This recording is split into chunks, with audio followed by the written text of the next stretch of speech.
The Willet is also another large shorebird, usually grey overall, thick long bill.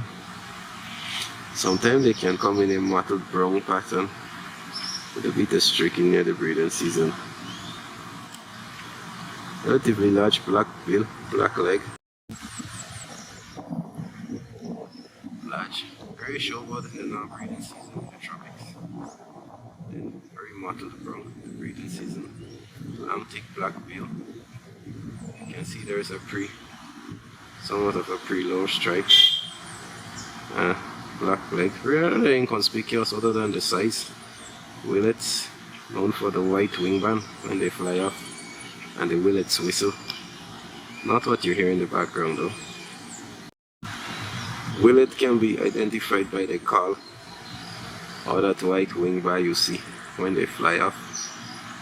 Easily differentiated from this nearby whimbrel who has a long down curved bill. Yep. Lovely willet. Cartagena Colombia. Match 2023.